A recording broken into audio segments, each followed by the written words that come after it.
Hello, everyone. Welcome back to another episode of Required Reading, where we are continuing our read of the 1978 movie Halloween. This novelization was written by Curtis Richards and was released in the following year of 1979. This week, we are covering chapters 10, 11, and 12. Chapter 10. The trick-or-treaters were in full bloom. The children had poured out of their homes simultaneously, as if on some signal unheard by grown-ups. Laurie stood on the sidewalk outside her house, one eye cocked for Annie's red two-door hardtop, and watched a procession of pirates, clowns, cowboys, witches, skeletons, ballerinas, policemen, firemen, doctors, nurses, and soldiers that trooped up and down the block in clusters of 4 or 5, methodically working the streets with their ever-fattening mass-produced orange and black shopping bags. What touched her most deeply was the realization that these children were free and safe to roam the streets unhindered, unworried by the bullies and muggers and perch snatchers that lay in wait in the shadows of New York, or Chicago, or other big cities. Oh, 1 or 2 knots of children were accompanied by an adult, but this was for traffic supervision, not protection against crime. The littlest ones tended to cross streets without looking at this dusky hour, where the all-but settled sun glinted with a brightness equal to the orange jack-o'-lanterns that rested on porch railings or in windows in every house. Oh, one did read in the newspapers every year about some mad person who hated children and injected poison into apples or concealed razor blades in trick-or-treat candy. But that wasn't why the occasional parent could be seen tagging along with a pack of beggar children, looking foolish in grown-up clothes, or even more foolish in costume. No, there was no danger to the child who walked the sundown streets of Haddonfield. At least not, Laurie pondered, from without. But from within? Was it not possible that among these dozens of gaily cavorting children there was one capable of a crime so heinous it made the gorge rise in your throat just to think about it?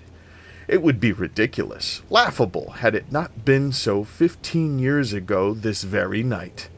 They said he had on a clown costume, Laurie said, scanning the little revelers for a clown costume. She found 4 in the space of a minute.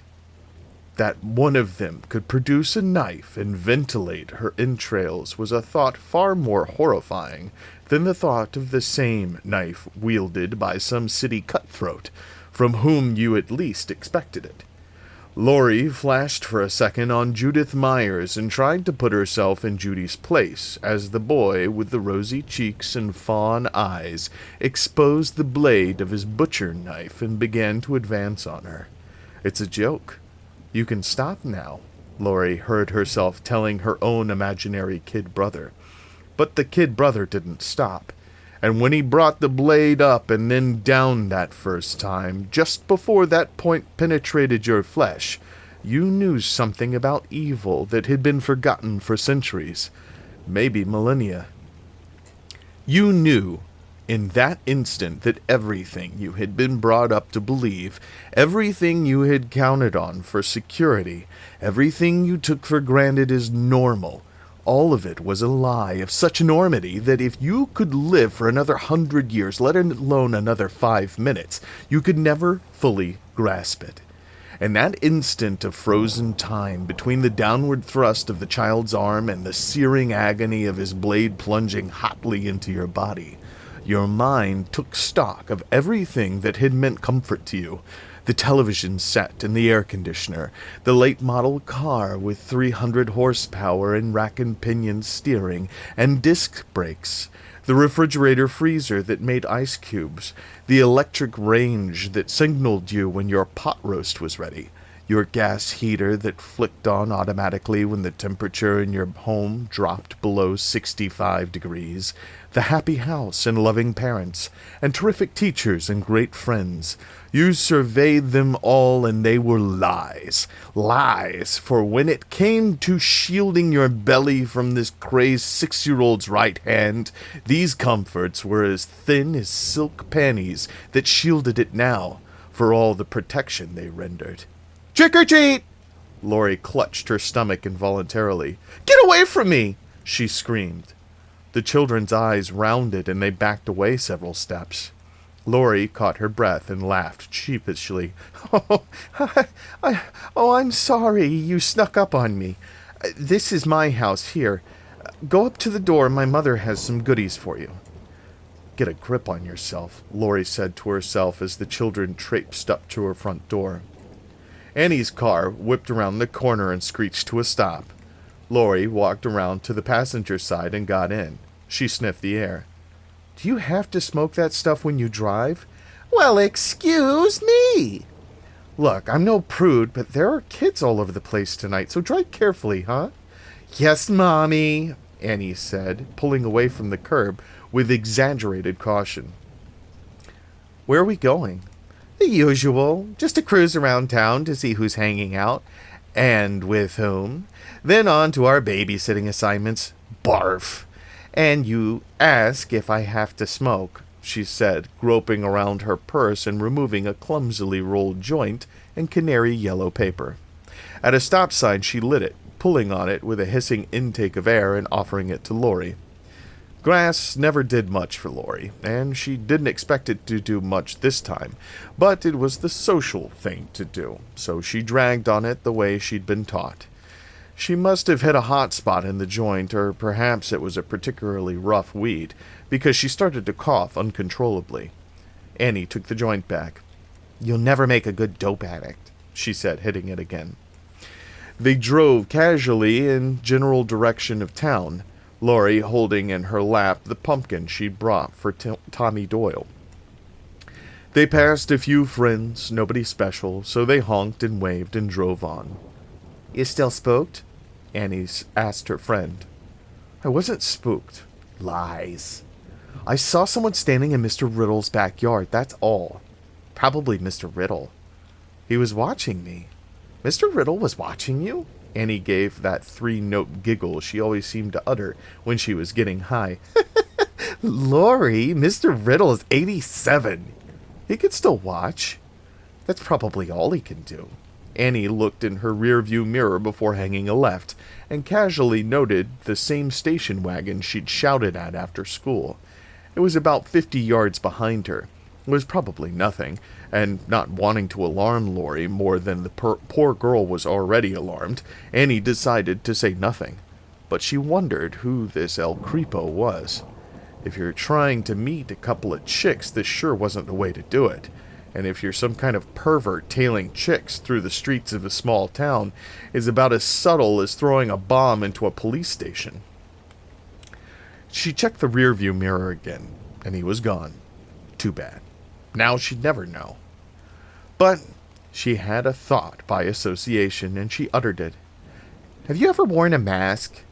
"Huh?" "When you wear a mask, like at Halloween? But I mean like a really good one that disguises your face so that people really don't know who you are?" "What about it?" Laurie's brow wrinkled as she waited for the punchline. "I was just thinking you can say or do anything from beyond the mask, because people don't know who you are.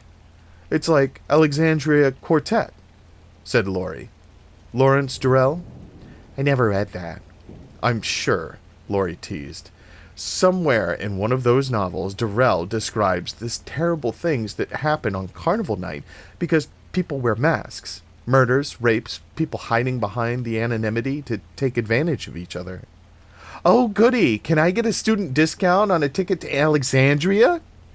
"Be serious, Annie. You're the one who started this conversation." "Sorry. But, see, that's what I mean. The idea of not being responsible for anything I do because I'm wearing a mask. It's kind of arousing." "For you, maybe. But then you find everything arousing." Oh, well, that's just the kind of girl I am. Maybe you ought to put on a mask and let some of your inhibitions out. Do something mad. It's Halloween. What better time to raise a little hell? I'll bet that deep down in you there's a fiend who'd push little old ladies in front of cars if you thought you could get away with it. Never, Laurie gasped, then pausing a beat as a sly smile spread over her face. Little old men, maybe, but never little old ladies. They burst into gales of laughter. What's the pumpkin for? Annie said, tapping the object in her friend's lap. I brought it for Tommy. I figured that making a jack-o'-lantern would keep him occupied. I always said you'd make a fabulous Girl Scout. Thanks. For that matter, I might as well be a Girl Scout myself tonight, she sighed. Because you got shot down, you mean? Laurie said. Yeah, I guess we'll make popcorn and watch Dr. Dementia. 6 straight hours of horror movies. Little Lindsay Wallace won't know what hit her. Better horror movies than the real thing, said Laurie wistfully. Annie's brows furrowed. Now what's that supposed to mean? Nothing, just some morbid thoughts I've been having today. Annie offered her friend the half-smoked joint. You'd better take a great big hit off of this thing, honey. It's a sure cure for the morbids. Laurie pushed it away. Annie, do you ever think about, well, evil? Uh-oh, it's serious time. Laurie held her peace, forcing Annie to reflect. Well, you know, Daddy's a cop, and he's told me some things. I don't know if you could call them evil exactly. We don't get much of it around here.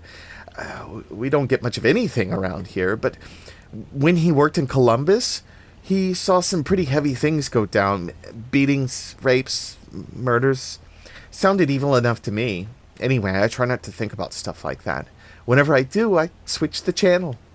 I wish I could turn my mind off as easily as you, Laurie lamented. It's easy when you don't have that much of a mind to begin with. Hey, talk about my father. As the car bore around a gentle curving approach to town, they saw the sheriff's car parked outside Nichols' hardware store. The car's revolving red and blue lights and flashers illuminated the hardware, candy, and liquor stores adjoining it as darkness began to descend on Haddonfield. An alarm bell rang shrilly, and a knot of onlookers stared at Annie's father as he stood in front of the broken plate glass window, examining the damage. Annie and Laurie hastily rolled their windows down and waved their hands like frightened birds to chase the cloying smoke smell out of the car. Annie noticed the station wagon that had been following them peel off down Main Street as she pulled her car over to the curb. Lee Brackett brightened and ambled over to the car. Hi, Annie. Laurie. Huh? He pointed at the hardware store, and Annie realized the man hadn't heard over the clangor of the alarm bell. She repeated her question louder. Someone broke into the hardware store. Probably kids. You blame everything on kids, Annie rejoined. He shrugged. The only thing missing is some Halloween masks, rope, and a set of carving knives. As far as Mr. Nickel has been able to figure, what does that sound like to you, a middle management executive for IBM? Annie looked at her friend. It's hard growing up with a cynic. Don't you have a babysitting job, sweetheart? Her father shouted. What? I said, don't you have a babysitting job? You're going to be late.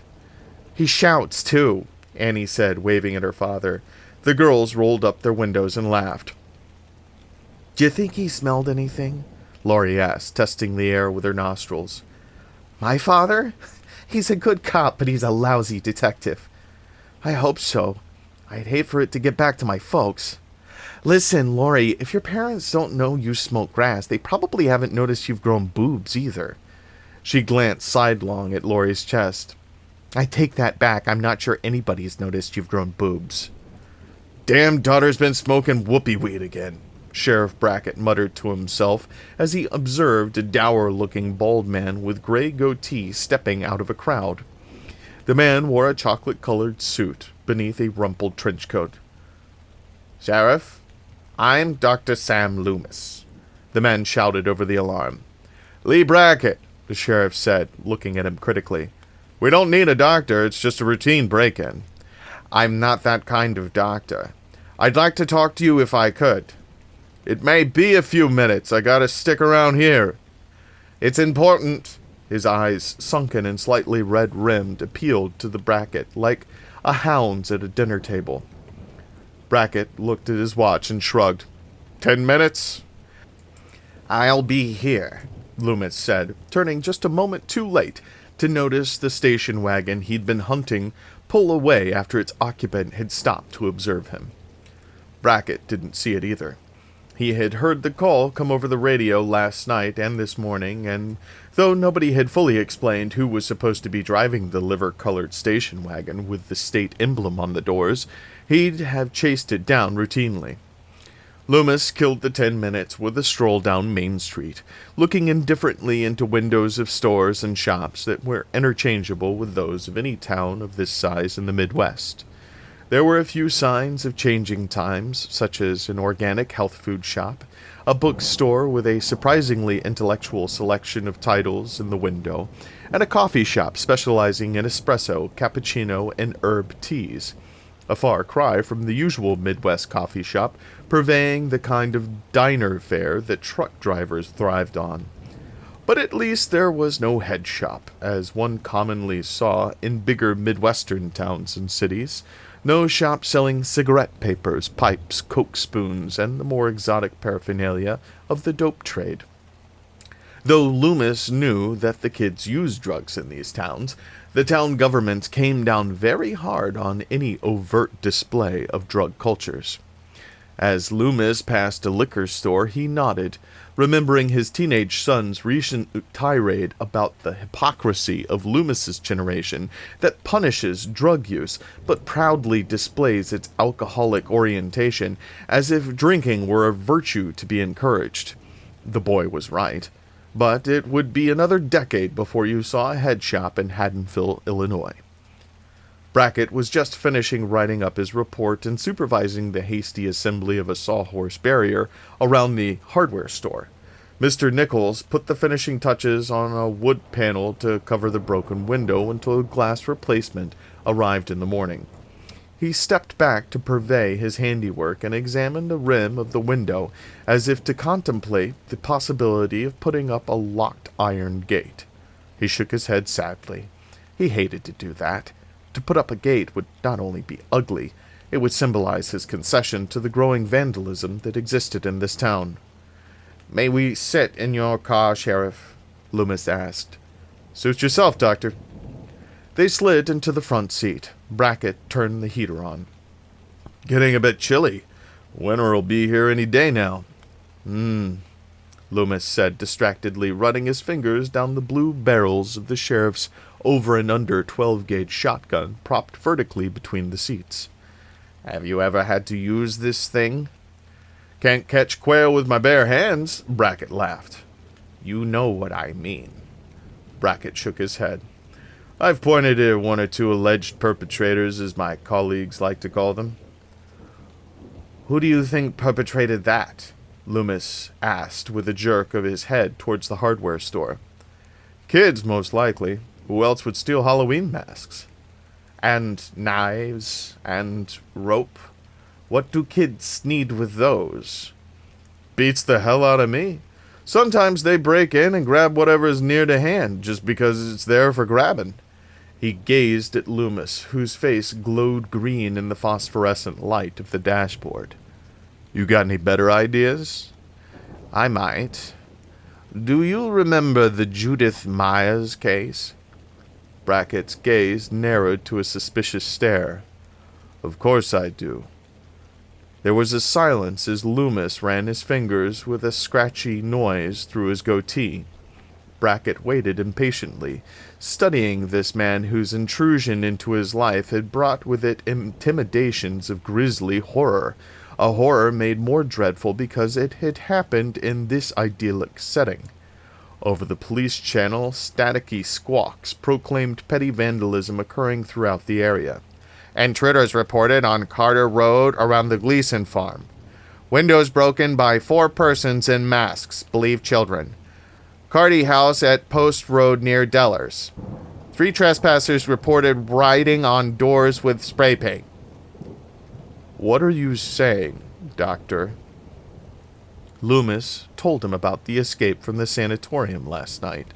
Brackett listened with a troubled expression. The Myers house. Will you take me there? Brackett tapped the steering wheel with his nails. I don't know, Loomis. I got my hands full tonight. Halloween is one of my profession's busy seasons. Can you hear that? What's coming down? He turned the radio louder. Loomis listened stolidly, expressionlessly. This is all the work of children, he protested at length. Harmless pranks. Do you call broken windows and spray-painted doors harmless? Try repairing them sometime. Try paying for them. Across the country, the damages amount to millions. Millions! But we're talking about something else, Sheriff. Another dimension. I don't know about other dimensions, Loomis, but I know that harm being rendered by your so-called sweet, innocent children tonight is more real to me than something perpetrated by a nutcase 15 years ago. An escaped nutcase. Loomis's distinction made a telling point on the sheriff. That's true, he conceded reluctantly. Loomis drove the point home. Do you think this man has come here to soap people's windows? He rubbed his goatee heavily, until it sounded like a carpenter sandpapering a table. Brackett shrugged. I suppose it's worth a look, but I guarantee you're not going to find anything. That, Sheriff, is a guarantee I would too gladly accept. Another squawk came over the radio.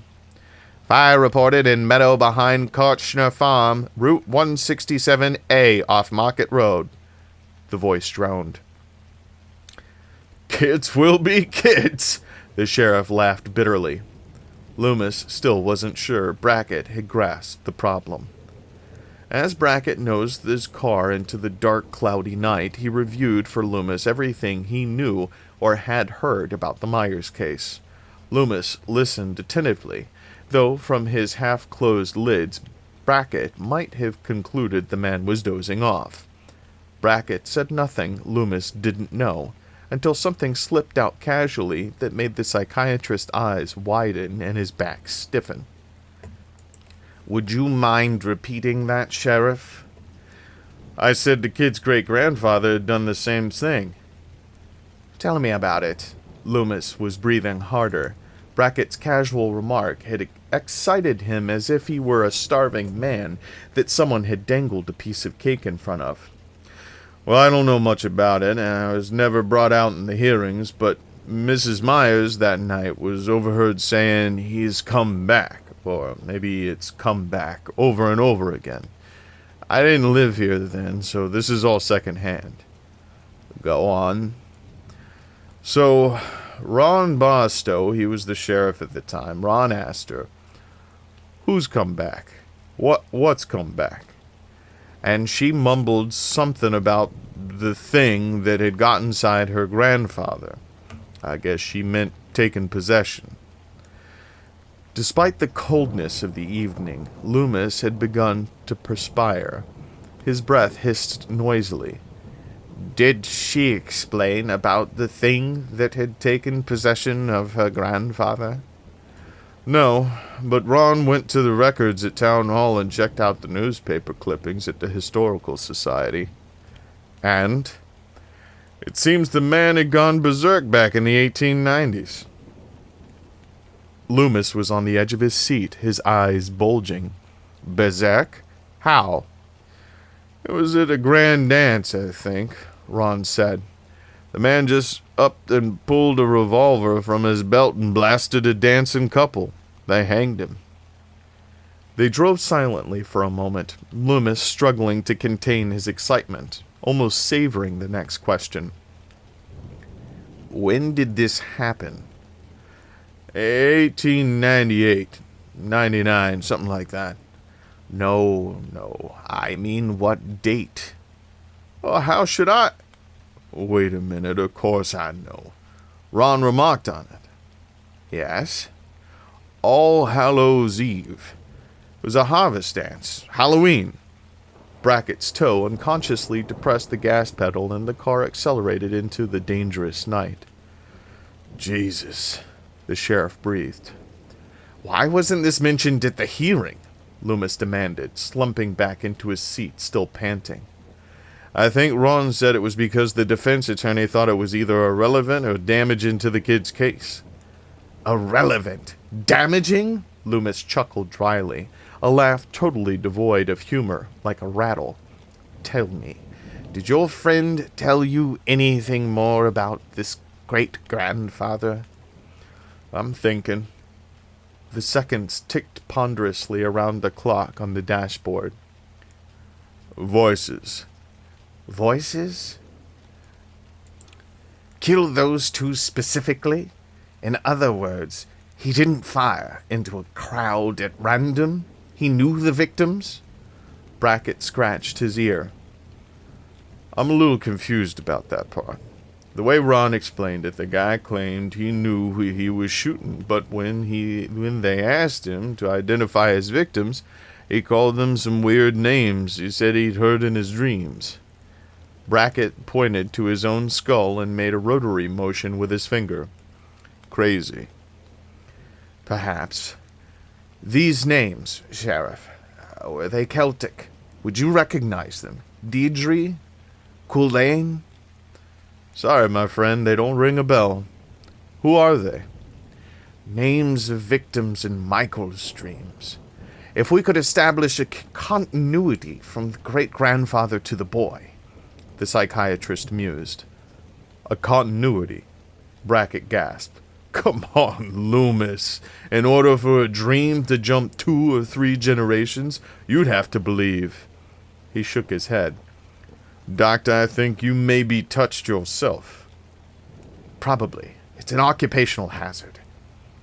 Brackett swung right and glided to the curb before the gloomy, weather-beaten house that stood out among its white, neatly kempt neighbors like some shriveled crone in a row of teenagers.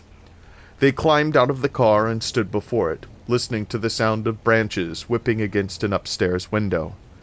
Has anyone lived here since... You gotta be kidding, Brackett said. Every kid in Haddonfield thinks this place is haunted. Maybe every adult, too. They might be right. Brackett reached into his car and produced a long flashlight, pointing it at the for sale sign, thrust into the scrubby lawn. The sheriff said, His parents found him standing right there in his clown costume with the ruff around his neck. Cute as could be, except he held a butcher knife as long as this flashlight, and he was smeared with fresh blood. He flashed his light on the sign. It should come down. I hear it's been sold. Chester Strode must be drunk with relief. He's the agent. Sold, Loomis repeated, shaking his head with disbelief. I know what you mean. New York people. They thought it'd be fun to own a haunted house. New Yorkers. He groaned, using the word almost as a curse. Can we go in? I don't have a key, but maybe... They mounted the front porch. We could go in through one of the broken windows, Loomis suggested. That's what I was going to Loomis stepped to the front door on which the sheriff held his light. The knob dangled at an odd angle, and there were fresh gouges in the wood around it. Brackett touched the knob, and the door swung open. One haunted house complete with creaks, he said. If you find it so amusing, why are you taking your gun out of its holster? Loomis asked with a grim smile. Brackett didn't care for the remark. Flashing the light around the entry vestibule, he stepped in cautiously, crouched tensely as he scanned the rooms with his light-guided eyes, then gestured with his head for Loomis to come in. Carefully they trod the floorboards, Loomis moving back to back with his friend like a pair of eyes in the back of the sheriff's head. The psychiatrist kept his right hand plunged deep in the pocket of his trench coat. Suddenly Brackett stopped. Loomis backed into him. What is it? The light revealed something resembling a white and black shaggy throw rug with jagged red streaks. Brackett kneeled over it and gulped. "It's a dog." He reached out and dipped a finger into the entrails that had been ripped out of the creature and draped across its hind legs casually. "Still warm. Lord!" Loomis looked at the mutilated creature, its bulging eyes orangely reflecting the light. He got hungry. "He? You mean... Come on, Doctor. It could have been a skunk or a raccoon." "Could have been," Loomis said unenthusiastically.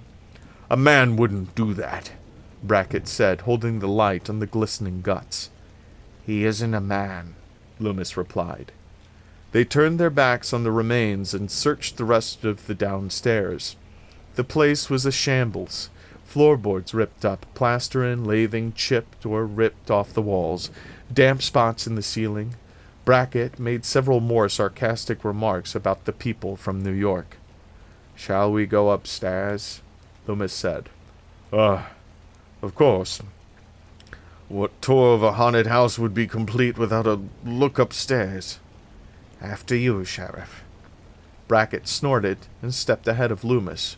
They inched up the stairs, staying close to the wall, for the balustrade was a wreck. As they approached the landing, Brackett paused and caught his breath. "What do you suppose that noise is?" Loomis cocked his ear. "I believe it's a branch slapping a window. It's coming from that room there. I saw it when we were on the lawn."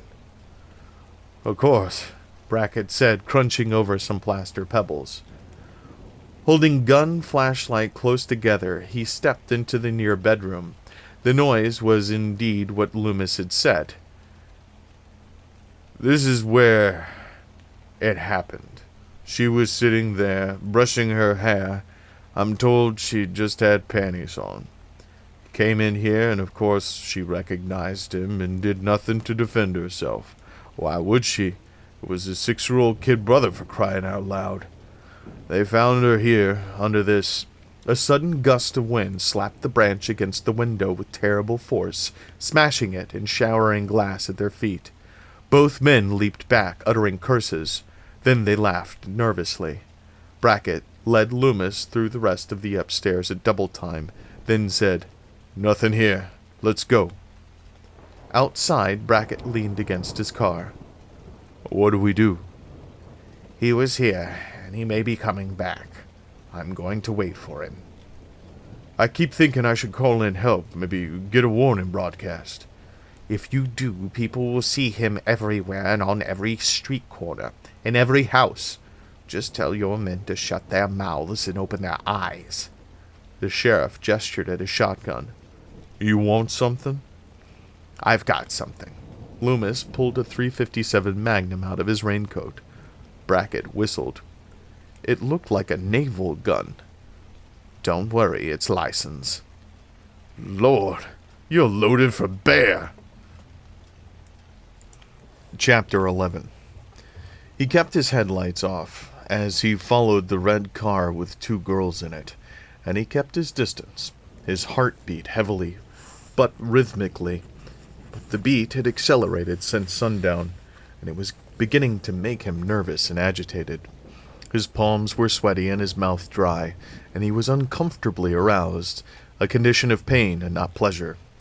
He drove past the orange glowing pumpkin faces that seemed to mock him, past the eager, laughing children parading from house to house in their foolish costumes. He remembered the clown suit he had worn that night, red and green with a lace ruff and a sock cap, with a silly ball at the end of it that kept dangling in front of his nose. He remembered his grandmother's smell as she took a tuck in the material of his costume. He remembered the taste of candy corn at the party that evening, remembered biting off the white tips of the pyramid-shaped candies, then the orange middle, then the yellow bottom, trying to determine if they were made of different-tasting stuff, but they were the same candy, dyed 3 different colors.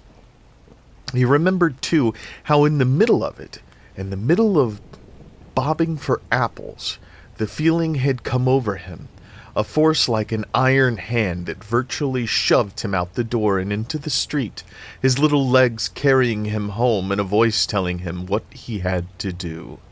In his mind's eye, he had seen that night a picture of his sister as he had seen it a few times before, through doors and keyholes of her bedroom or in the crack of a bathroom door, pink, firm, with beautiful tight buttocks and round high breasts with jutting nipples, and the voice told him he must carve those breasts and buttocks into 1,000 slabs of bloody meat. He remembered his own internal voice protesting, but it was such a helpless little boy voice.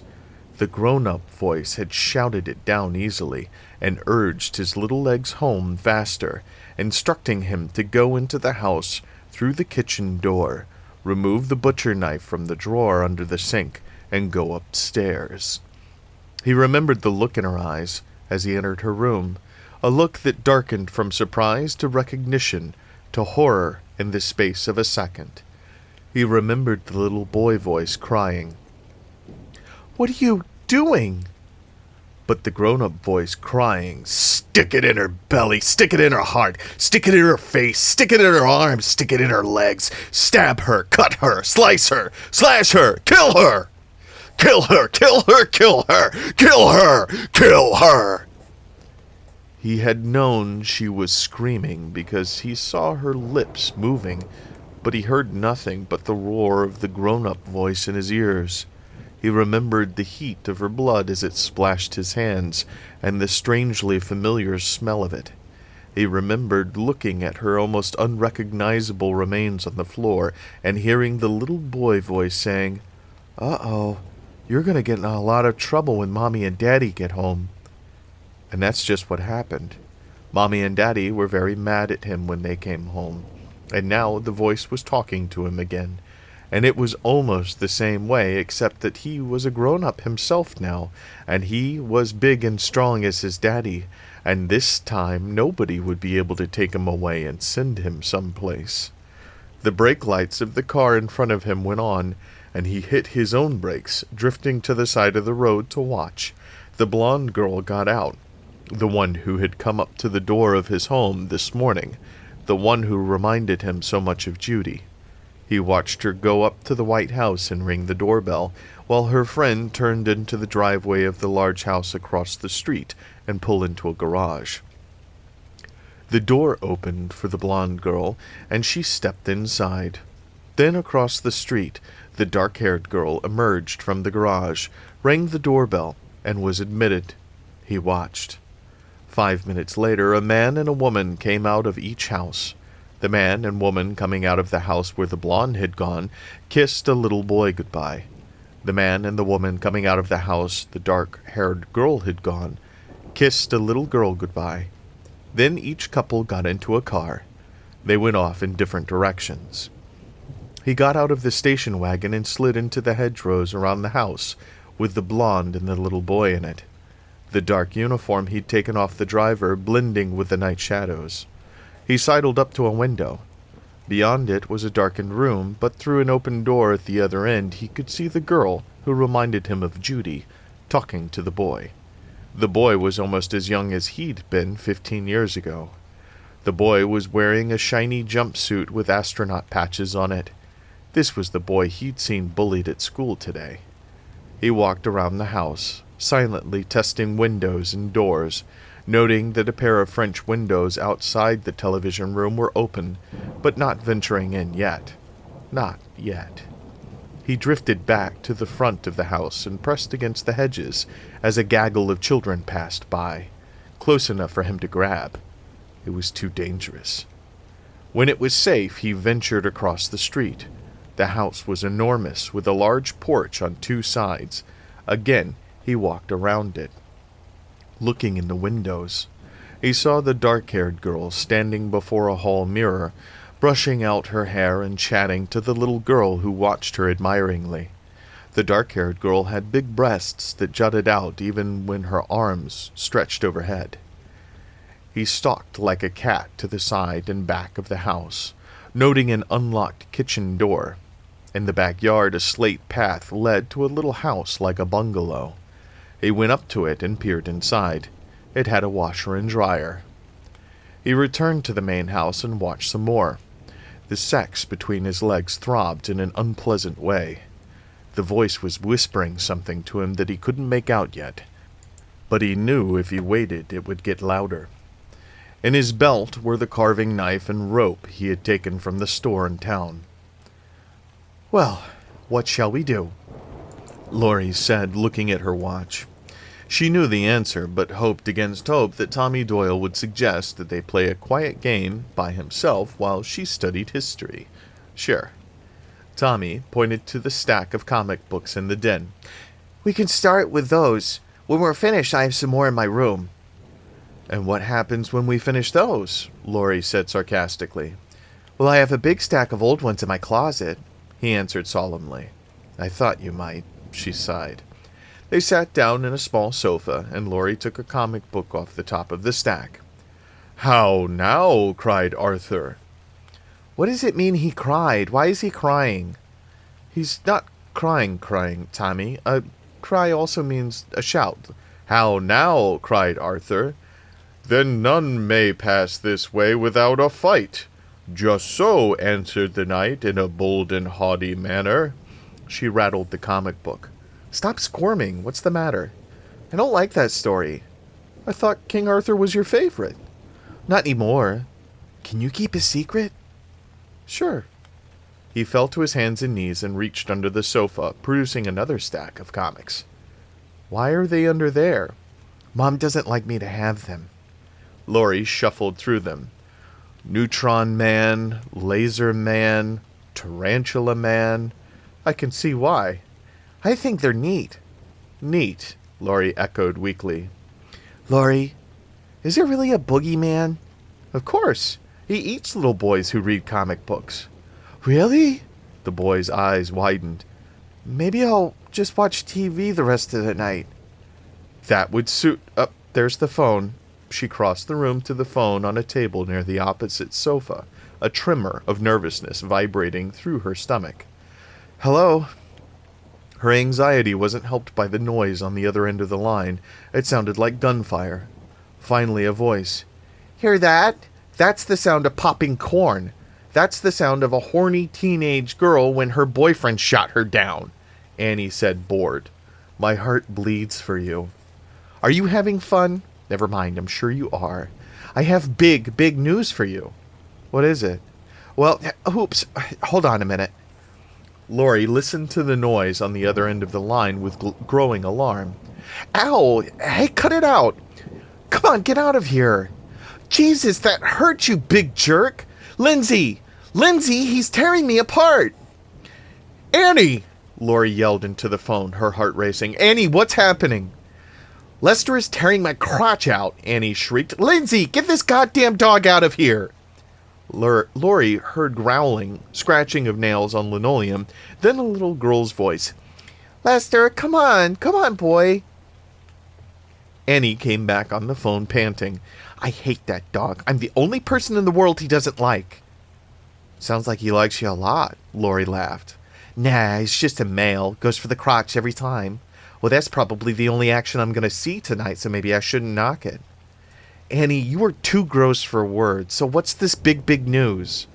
"Would you believe you're going to homecoming dance tomorrow night?" "Not only wouldn't I believe it," Laurie said, "I'd say you must have the wrong number." "That goes to show how little you know." "Oh, and what do you know?" "Well, I just talked with Ben Tramer, and he got real excited when I told him how attracted to him you are." Laurie's knees turned to rubber. "Oh, Annie, you didn't. Tell me you didn't. You guys will make a fabulous couple." While the girls talked on the phone, Tommy Doyle looked out the window at the last group of trick-or-treaters scurrying home in the darkness. His eyes were suddenly drawn to a black shape on the lawn across the street. For a second he thought it was one of those cardboard skeletons with movable arms and legs that Lindsay's parents had hung from the tree. No, it was too big, too three-dimensional. It stood there, gazing at his house, gazing directly at him, not moving, but definitely a living human, Definitely not cardboard. Tommy gulped and turned away. Laurie was still on the phone. Tommy tugged on her shirt tail. "Laurie?" "I'm so embarrassed," Laurie was saying. "I couldn't face him. I don't know if I could ever go back to school. I'm so embarrassed." "You'll have to," Annie said. "He's calling you tomorrow to find out what time to pick you up." "Annie, no. How could you? Hold on." She responded to the tug on her shirt tail. "Tommy, I'm in the middle of a really important phone call." "I know, but Laurie, the boogeyman is outside. Come here and look." "Don't go away, Annie. I have to check for the boogeyman." "Ask him if he feels like getting laid," Annie said. Laurie crossed to the window where Tommy stood holding the curtains apart. "There. Nobody there, Tommy." "There was." "I'm sure. How about going into the living room and watching some TV? There's a whole bunch of horror movies on." She turned away as Tommy remained at the window, peering into the night. The figure reappeared across the street and drifted towards the Wallace's kitchen window. "False alarm," Laurie said. "Too bad. Might have been different." "Annie, someday you're going to get into big trouble." "I can't wait. Anyway, look, it's simple. You like him, he likes you. All you need is a little push." "I'd like to give you a little push off the top of a building." "It won't hurt you to go out with him, for God's sakes. He's not exactly—" "Shit!" "I know he's not exactly—" "No, I mean, I just spilled melted butter all over myself. I gotta call you back. Just made a mess of myself as usual. Stand by." Laurie heard the sharp click and laughed. Annie was crazy, but she loved her. In fact, she loved her because she was crazy. Underneath the craziness was a warm person and a wonderful friend. Like this Ben Tramer thing. Sure, it was presumptuous of Annie to tell Ben that Laurie liked him, but maybe it was all for the best. If Laurie wasn't capable of expressing herself to boys, how were they ever going to ask her out? In this day and age, girls were far more forward than ever before. The double standard was falling daily. Maybe Laurie would never be able to go as far as some of her friends, like Linda, whom Laurie had seen go up to a perfectly strange guy at a bar and say she'd like to ball him. But at least she could go further in that direction than she did now. And if not, she had Annie doing it for her. It was still horribly embarrassing, but heck, it wouldn't be the worst thing in the world exactly, to get a phone call from Ben Tramer. He stood watching the girl talk on the phone, with her dark, curly hair and her large breasts. She was not like Judy at all, but that was all right. They didn't have to look like Judy. They didn't even have to be girls. She held the kitchen wall telephone tucked under her chin while she took a large pot of popcorn over one burner off the stove with one hand and stirred a saucepan of butter with the other. Through the glass panels of the kitchen door, he could hear her peculiar laughter. Suddenly, the big German Shepherd dog came into the kitchen as she was starting to pour the butter over the popcorn. It startled her, and the butter splashed over her red sweater and plaid skirt. Her curse came sharply through the glass. She hung up the phone and pulled the sweater over her head.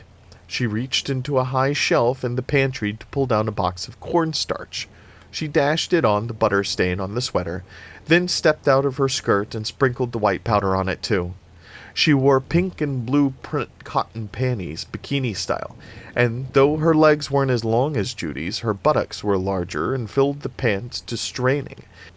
And she had a sensual bulge just over the crotch that made him breathe heavily with desire. His hand opened and closed involuntarily on the handle of his knife. She turned to face the door for a moment, and he ducked back into the shadows. His head collided with a hanging plant, knocking the pot against the side of the house. He reached up to stay it, but it was too late. The German Shepherd began barking madly. The half-naked girl gave a startled scream, and the little girl started shouting at the dog to shut up. The kitchen door opened, and the girl, clutching an apron to her breasts, peered out. He had melted back around the corner of the house and stood pinned to the wall, breathing noisily, knife poised. The dog's barking filled the night air with threats. At length, the girl uttered something about it having been the wind and closed the door. He could still hear the muffled baritone of the dog. He remained pinned to the wall, waiting for the barking to die down, but it went on ceaselessly. The dog knew he was there. Suddenly, the kitchen door opened again. "Lindsay!" he heard the girl say. "Lester's driving me crazy. I'm gonna let him out, okay?" An instant later, the dog roared out of the house, clamoring and pacing the yard in a jerky search pattern as his nose picked up the confusing scents of the intruder's path. He crouched beside a rhododendron bush, braced for the leap he knew would come. And come it did. The dog seemed to find the fresh scent and make his move in one fluid motion, emitting a chilling snarl as it arched through the air with bared fangs, focusing on the man's arms. But the man was prepared. Displaying a quickness and strength that some might have called supernatural, he dodged the charge and grabbed the dog from behind, clamping its jaws shut with one forearm and crushing its body to his chest with the other. The dog snarled and dug at his arms with the claws of its hind legs, but with its fangs ineffective, it could do no serious harm. He clutched the dog tighter, his cable-like forearm closing its windpipe, his other arm pressing its spine against his iron-like ribs until he heard the satisfying crunch of shattering vertebrae. The dog emitted shrill squeals that subsided into puppyish whimpers as the life drained out of it. Its hind legs clawed feebly and futilely at his arms, then twitched several seconds more before going completely limp. He held it a minute longer. Certain it was dead, he dropped it into the rhododendron bush like a sack full of meat. "Lester? Lester!" Annie's voice filled the night and was joined by the ready voice of the little girl. "What do you suppose happened to him?" the little one asked. "I suppose he found a hot date, the lucky dog." "What's a hot date, Annie?" he heard the kid as the doors closed again. He did not hear Annie's answer. Chapter 12. "Where's your laundry room?" Annie asked. She donned one of Mrs. Wallace's robes and stood before Lindsay, who was propped in a sofa before the television set, eyes fixed hypnotically on the opening credits of The Thing. "Lindsay, did you hear me?" The child was in a video trance. Earth to Lindsay, do you read me?" She stepped in front of the child, blocking her view of the set. "Huh? Where's your washing machine?" "Outside." "Outside," Annie mused. "I see, and I guess the dryer's in a tree?" "No, they're both outside in the little house in the yard." "Why, may I ask?" "Mummy didn't like the noise." "Uh-huh. And she liked the inconvenience, I suppose." The kid shrugged her shoulders and pushed Annie out of the way. "I can't see the movie." "I'm terribly sorry," Annie said in her best British accent. "Okay, I'm going to carry this stuff out to the laundry house or whatever you call it. Will you be all right alone?" The child gazed at the television set, unseeing and unhearing, except for what was emitted from the flickering tube. "Jeez," said Annie, shaking her head. "And I thought religion was supposed to be the opiate of the people." She stepped between Lindsay and the television set again. "I'll be back in 5 minutes after I put this in the washer. Okay?" Lindsay said, straining to see the program around Annie's legs. "I can't believe this," Annie muttered aloud as she crossed the flagstones to the little cottage in the backyard.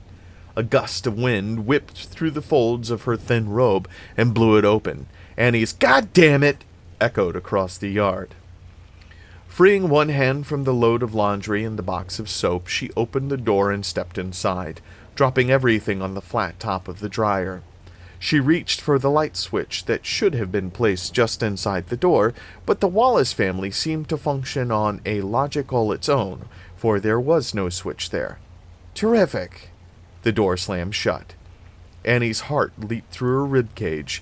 She put her shoulder to it, and with difficulty managed to open it, then turned her back to resume her search for the light switch. As she did, a face loomed outside the door, its rubbery features made more ghastly by the moonlight that made its sunken eyes and large nostrils absolutely black. The intruder's hand reached for the doorknob as he stared at the robed figure blindly groping for the light switch. Suddenly she found it and flicked the lights on. He jumped back into the cover of darkness, crunching the brittle dead leaves of another rhododendron. The girl's head peered out. Hello? Silence. Who's there? More silence. Paul, is this one of your cheap tricks? Silence again, save for the soughing of the wind through the leaves of the trees. I guess not, she said, disappointed. No tricks for Annie tonight. She studied the dials on the washer, talking to herself to keep her jittery nerves under control. Let's see, place the clothes inside. That I can do pretty well. Add soap or detergent. Got it. Add fabric softener or bluing and reservoir where indicated. Fuck that. Close door, turn left hand dial to cold, war, or hot.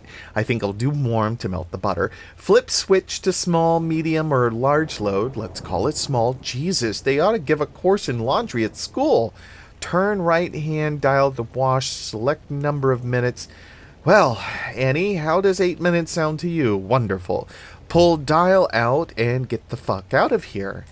The washing machine kicked into action as water poured into the drum. Slam! A tremendous gust of wind blew the door shut with window rattling force. Annie rushed to the door and pulled the knob. The door didn't budge. She shook the door with adrenaline-triggered might, but even that didn't budge it. Lindsay! Lindsay! Come out here! Sure, she'll come out here. She wouldn't pull away from the television set if a nuclear missile scored a direct hit outside the house. Lindsay, goddammit, I'm stuck in the laundry...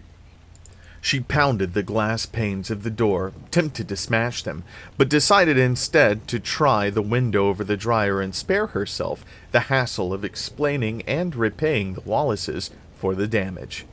She boosted herself up on top of the dryer and opened the window. It was small, and she gauged its width against the size of her hips and decided it was going to be a near thing, but what else could she do?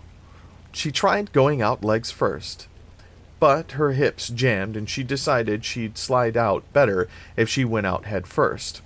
As she pulled her breast through the window frame, she heard the phone ringing in the main house. Oh, great, she moaned. She also heard a sound in the hedges. It was not the wind. Her pelvis jerked forward in fright, and her hips wedged tightly in the window frame. She heard a second sound, louder. Something was lurking in the bushes around the corner of the little house. It was closing in on her. Lindsay! Lindsay! Oh, God, Lindsay! Annie? Lindsay's voice tinkled on the windy night air. The thing in the bushes, whatever it was, retreated into the shadows as the little girl emerged from the darkness around the main house. Annie, what are you doing? What am I doing? I'm trying to widen this window with my hips. That's what I'm doing. It looks like you're stuck. Annie drew a deep breath and overcame her fury. Look, just try to open the door. Then pull me back inside, okay? Okay. Annie heard the rattling of the glass panes as Lindsay shook the door unsuccessfully. Then apparently the child put all of her strength into the effort, and Annie heard the satisfying surrender of the door and felt the cold night air on her feet. The next thing she knew, a pair of little hands was tugging her legs, and Annie got the leverage to twist her hips out of the window frame. She pulled her torso back into the laundry room and jumped down. Thank you, Lindsay. What made you come out here? It was a commercial, and Paul called you. He's waiting on the phone. Paul? Paul is on the phone? Oh, God. Lindsay, run back up there and tell him I'll be right with him. And don't say anything about getting stuck in here, okay? Okay. Lindsay tramped down the flagstone path while Annie hastily transferred the wet laundry to the dryer, setting it for half an hour. Then she gathered her robe around her and raced across the yard, arriving just in time to hear Lindsay say into the phone, "She was stuck in the window. She'll be right here." She put the phone down and returned to her precious horror program. Hello, Paul. Hi, Annie. Listen, next time you want to leave the house, try this new invention I just heard about. Much better than windows. It's called a door. All right, cut it out. I got stuck because your wonderful invention, the door, slammed behind me, and I couldn't get it open. It can happen to anyone. Anyone with your figure? Yeah, well, I've seen you stuck in other positions. Okay. Now here's the good news. My folks accepted a last-minute invitation to a party. They just left. Well, to borrow a phrase from Linda, that's totally fantastic. Why don't you just walk over? I have to stick around here. My parents said they'll call just to check up on me. Can you believe that? So how you coming here? How can I? I'm sitting for Lindsay, remember? Yeah. There was a pause as Paul thought it through. Maybe you could drop Lindsay off with Laurie. She's sitting right across the street, right? Not a bad idea. But my clothes are in the wash. I can't come now. Come without them. Shut up, jerk. I've got a robe on. That's all you think about. And you don't? That's not true. I think about lots of things. A sly grin brightened her face. Why don't we not stand here talking about them and get down to doing them? All right, see you in a few minutes. She hung up the phone and stood considering the matter. Then the scheme dropped into place and she snapped her fingers. Lindsay was watching the television set with both hands clamped over her eyes. What are you doing? I'm scared, the child said. Then why are you sitting here with the lights off? I don't know. Well, come on, get your coat. My coat? Where are we going? Across the street to Tommy Doyle's. I don't like Tommy Doyle. That's tough. Tonight, you're going to like Tommy Doyle because tonight I'm going to love Paul. Do I have to? Look, Lindsay, I thought we understood each other. Can you find out if Tommy is watching the same movie? He will be. All you little masochists are watching the same movie. Oh, all right, the child finally said with obvious reluctance. At least wait till the commercial. Annie went to the coat closet and got Lindsay's parka and borrowed Mrs. Wallace's tweed coat. They waited for the next commercial, then Annie hustled the kid out the door, and they ran across the street. In a tangle of wisteria vine at the side of Wallace's porch, the prowler stood, holding his knife. He watched the two girls cross the street and stand in front of the door of the house where the other girl was staying. He didn't risk going across yet, so he stood his ground, waiting to see what they did, feeling a throbbing between his legs and a painful pounding in his temples. The voice was getting louder. He had come close a few minutes ago, when the girl was stuck in the window, but the child had foiled it at the last second. That was all right. He had all night. Opportunity would present itself again. Annie rang the doorbell for the third time. At last the door opened a crack, and Annie stepped back as the blade of a wicked-looking knife appeared in the door. Who is it? That was Laurie's voice behind the knife. It's me, fool. Oh, Annie, thank God. I've been so jumpy. Laurie opened the door wide, lowering the blade, which glistened with orange pulp. Beside her stood Tommy Doyle. We're making jack-o'-lanterns, Tommy said to Lindsay. I want to watch TV, Lindsay said, zipping past the boy and into the television room. Laurie looked at her friend's bizarre get-up, a brown tweed coat over a long blue robe. Fancy, Laurie said. This has definitely not been my night, Annie replied, following her into the kitchen. My clothes are in the wash. I spilled butter down the front of I got stuck in a window. Well, I'm glad you're here because I've been thinking it over, and I have something I want you to do. I want you to call up Ben Tramer right now and tell him you were just fooling around. I can't. Yes, you can. Laurie gazed at her earnestly, her breast heaving with the agitation. He went out drinking with Mike Godfrey, so he won't be back until late. You'll have to call him tomorrow. That's all there is to it. Besides, I'm on my way over to Paul's. Huh? Wait a minute. Tell you what, if you'll watch Lindsay, I'll consider talking to Ben Tramer in the morning. Laurie shook her head in a combination of admiration and exasperation. You've got a deal. They slapped palms. Hey, I thought Paul was grounded, Laurie remembered. He was, but his parents are going out. Listen, I'll call you in an hour or so. And before Laurie could say anything else, Annie rushed out the door.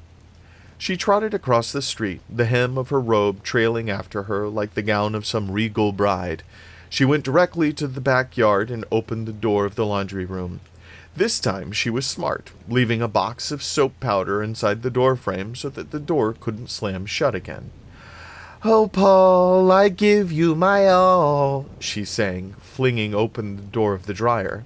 She grinned. The clothes weren't fluffy dry exactly, but they were dry. She stripped out of her robe and coat, pulled the red sweater on, jiggled into her skirt, and carried the discarded clothes back to the house.